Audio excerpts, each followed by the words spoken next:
Indian markets have outperformed its emerging market peers so far this year. So how are foreign investors viewing India compared to other emerging markets? Neeraj Shah is in conversation with Jonathan Garner of Morgan Stanley at its annual conference. Neeraj, over to you. Yeah, thanks for that, Navneet. Yes, with me, special guest Jonathan Garner. Not a new guest to Bloomberg Quint, but Jonathan, thanks so much. Wonderful conference, the buzz around it, it's pretty fantastic. Is the buzz around India fantastic too? Because I remember a conversation after the exit polls, but before the election verdict, and you were pretty sanguine about the prospects of India then. How is it looking like as you are in India?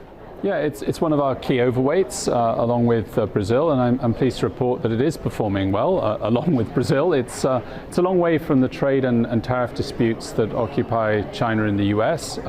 It's an economy that is relatively closed to trade, particularly on the manufacturing side, where we've got a lot of these sort of question marks over supply chains.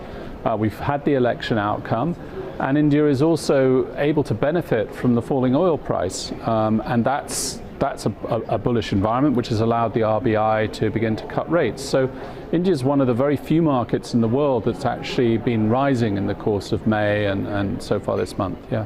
Were you surprised with the policy, or did you quite expect the action as well as the commentary, the central bank policy? Well, we RBI? talked in our mid-year outlook that actually two central banks here in Asia, in India and in Indonesia, would be able to begin a rate cut cycle, and we think there's another 2 rate cuts to come here.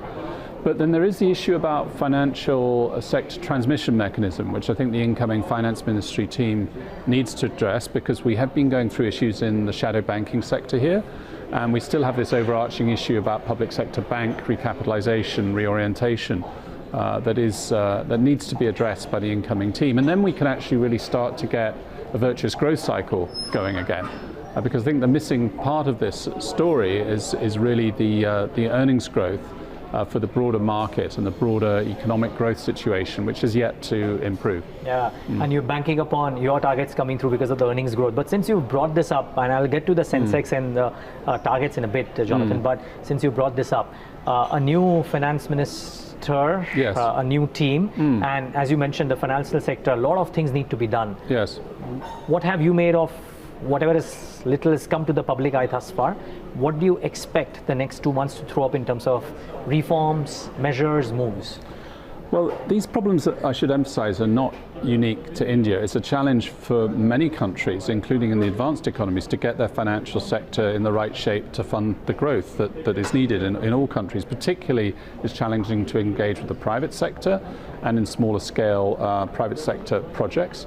I think if we look at a sector here in India that is ripe for further activity, it's the real estate sector, both in terms of funding construction and then obviously mortgage financing for creditworthy clients. But we've noticed in terms of the weakness in the economy, things like two-wheeler vehicle sales that have been impacted by the problems in the shadow banking sector.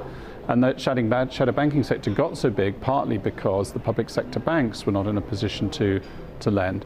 I think the public sector banks, there's a quite obvious macro solution to this, which is to use some of the reserves that India has built up to recapitalize, but also to merge and to change management, to make really clear what is and is not a kind of, like, say, a public good aspect of their lending, and where they are or are not going to compete with the private banks.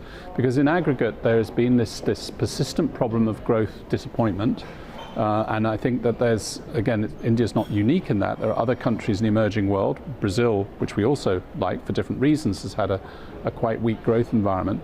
In Brazil's case, they're trying to address their key issue, which is the overly large size of the public sector and their public pensions obligations. And again, that they need to get their private capex story going again. But we also need to see that happening here in India. So I'm not the person to give sort of detailed comments on this, but we want to see, with a new administration here, a new finance ministry team, we want to see more action on this front.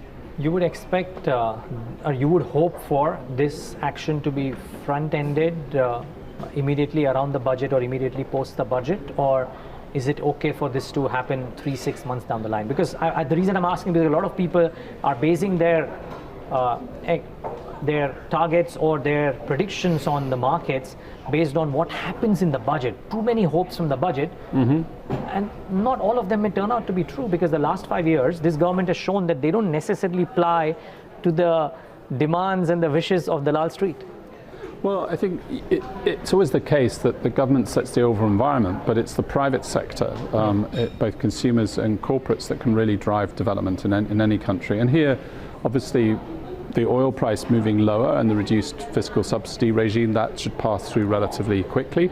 Remember also the trade and tariff issues offer significant potential benefits for India in terms of supply chain relocation, which we're already seeing in sectors like mobile phone handset assembly, textiles. There'll be others where you'll get that relocation.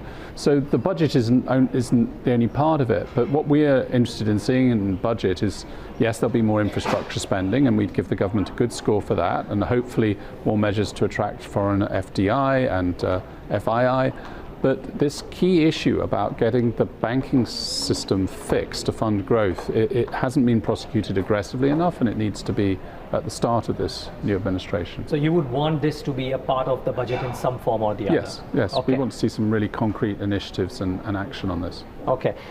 Is that a central premise? I'm just trying to get a sense, because you were telling me that you've been swamped with investors seeking your time at this conference, right? Mm-hmm. Now, what are those 2 or 3 telling things that are the large common issues or questions that investors have, and what has been your response to that as somebody who's advising, a part of Morgan Stanley who's advising them?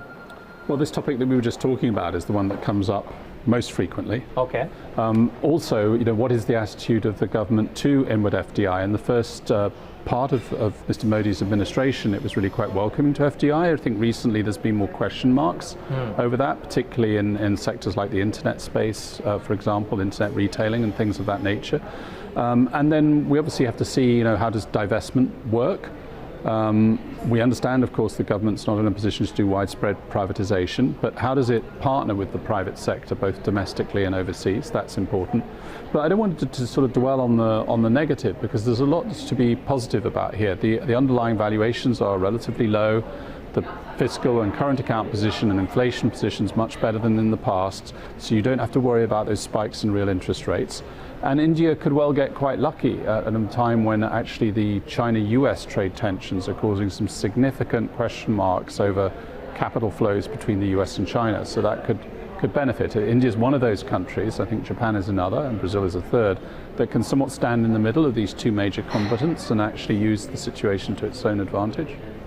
Would that also be one of the reasons why you are, if I'm not wrong, bullish on the currency as well? I presume you believe the Indian rupee will appreciate over the year? And local bond yields should go lower, and we think the rupee can get to about 65 to the dollar. Yes. So, okay. And in fact, that's again part of the story of the last 4 to 6 weeks. We've been able to get a rate cut cycle going. We've had the equity market doing well, and the currency has been very stable. In fact, the currency has been appreciating against some of the North Asia currencies that are more caught up in these trade tensions. And you briefly mentioned flows as well. You guys got that call bang on, Jonathan. I remember conversations from Morgan Stanley team December, January, that India was maybe relatively under-owned, will start now seeing favor. Do you expect that to continue as well? Because there has been a fair degree of inflow that have come in already. Yes. Again, come back to the point we spent time on earlier in the interview. If that narrative, particularly about financial sector cleanup, financial sector being in a position to support growth, and if investors can really see the earnings growth coming through, the 15-20% that is in consensus and we think is achievable, then you can get a virtuous circle going again here. Okay, so dependent on that. Yeah. A couple of quick thoughts. One is on the global level, and therefore, one portion that you've spoken about is this trade war and the relative benefit that comes in. Part 2 is what recently seems to be a more sanguine and dovish and accommodative US central bank. If that stance remains, EMs at large, net beneficiaries, Jonathan? Yes, a very different environment from last summer when the oil price was high, the Fed was aggressive and shrinking its balance sheet. So again, the external environment is much better. Not all emerging countries can benefit from this change. If you are running very large current account deficit, and if your fiscal position isn't as strong as India's underlying fiscal position is one of the better ones in emerging markets these days.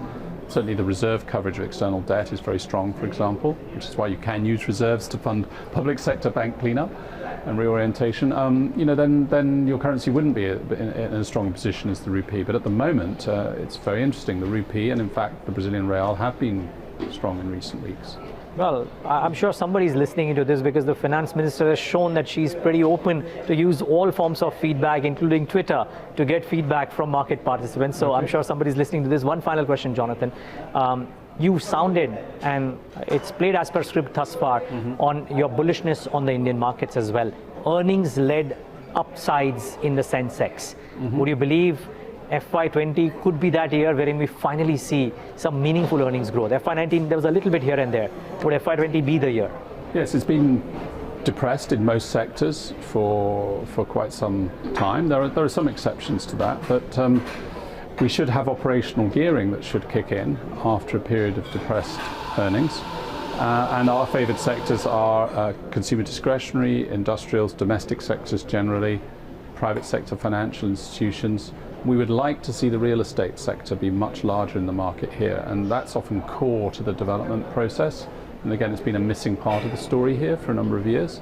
So let's see, there's all to play for now at the start of this second term. Yeah. Okay, cross fingers for that. Jonathan, special having you today. Thank you so much for taking the time out. No, that's all. And have a great conference. All right, thank you. Viewers, thanks for tuning in.